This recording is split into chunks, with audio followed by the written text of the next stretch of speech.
Alors c'était la Lyre Valencienne, donc de Valence d'Agen dans le Tarn-et-Garonne. C'est une orchestre d'harmonie amateur qui est composée d'une bonne cinquantaine de musiciens, tout pupitre confondu. Nous présentons chaque année environ 4-5 concerts sur Valence d'Agen et les environs. Nous avons une petite particularité, c'est notre concert du Nouvel An que nous faisons avec des chanteurs et des danseurs. C'est un concert qui attire pas mal de personnes. Et notre Lyre Valencienne a été invitée donc cette année au festival. On en était très heureux.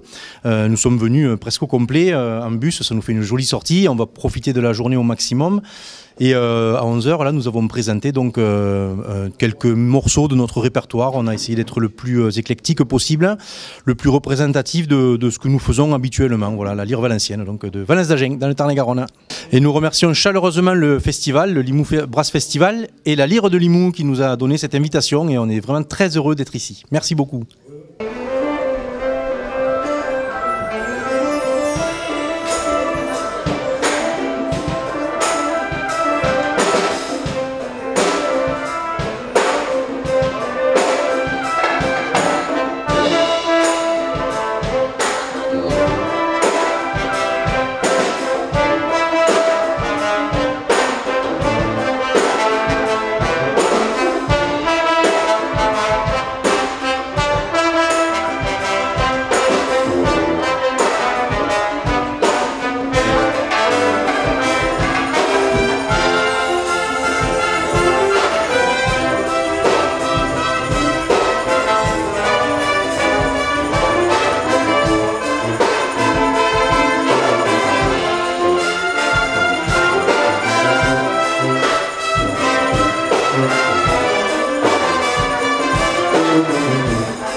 Avec les Toulousains, avec Matrice Production, là depuis quelques années, et c'est un vrai bonheur de travailler avec eux et de produire un nouveau disque qu'on va vous présenter ce soir avec Géraldine Laurent. Normalement elle n'est pas dans le projet, mais là on l'invite, c'est la fête donc. Et ça s'y prête très très bien. C'est un hommage à Django Reinhardt, mais en trio, sans guitare, sans piano. Donc il faut aussi dans ce truc musical d'être original sans se prendre la tête, mais avoir en fait c'est trouver les bonnes idées qui puissent toucher aussi le public, mais qui puissent aussi le surprendre, sans le rebuter. C'est très très difficile, ça prend du temps. Voilà, je pense s'entourer de gens. Il y a aussi, pour ma part, en tant que saxophoniste, m'ont aidé et continuent à m'aider énormément, Vandoren et Salmer. Voilà, et je pense que les réseaux sociaux aussi, c'est quand même... Enfin moi, avant, j'étais un peu anti ça, et finalement... Je me souviens d'une tournée en Russie il y a quelques années, donc bien avant ce qui se passe aujourd'hui, où il y a des jeunes qui m'ont dit « mais pourquoi t'as pas Instagram, ça serait super ». Et c'est vrai que grâce à ce truc-là, j'ai énormément de notoriété internationale et aussi du travail, des invitations dans des festivals par le monde, et puis des concerts, et puis des rencontres qui continuent de jalonner un peu la carrière. Donc, voilà. Toi, qu'est-ce que tu vas faire maintenant? Donc tu as ton projet avec Detude. Est-ce que tu as d'autres projets en ce moment? Ouais, j'ai d'autres projets plus ou moins sérieux là à Paris. C'est avec Nayan aussi qui est aussi dans Detude. On a un projet un peu plus progressif, un peu plus rock progressif avec beaucoup d'effets. Là j'utilise des effets avec le sax, mais là beaucoup plus dans ce projet. Après, les trucs d'Detude, c'est vraiment le truc où je me concentre parce que je suis aussi en charge de la composition du groupe. Et donc on a enregistré un album en août qui a pris un peu plus de temps que prévu. On pensait de sortir bien plus tôt, mais du coup là cette année on s'est vraiment concentré sur ça. Du coup là moins sur le démarchage, tout ça. Donc là on va se mettre vraiment là-dessus les prochains mois, et du coup ensuite après ça essayer de débloquer des dates. On a eu hier quelques personnes qui sont venues nous voir, notamment pour le festival d'Ajaccio. Des gens influents ou pas? Eh ben oui. Bien, voilà, ça commence bien. Et du coup voilà. Et puis moi personnellement aussi d'essayer de me faire un peu de réseau à Paris aussi. Moi je suis arrivé en septembre, je suis pas trop sorti, et puis je vais m'y mettre. Okay.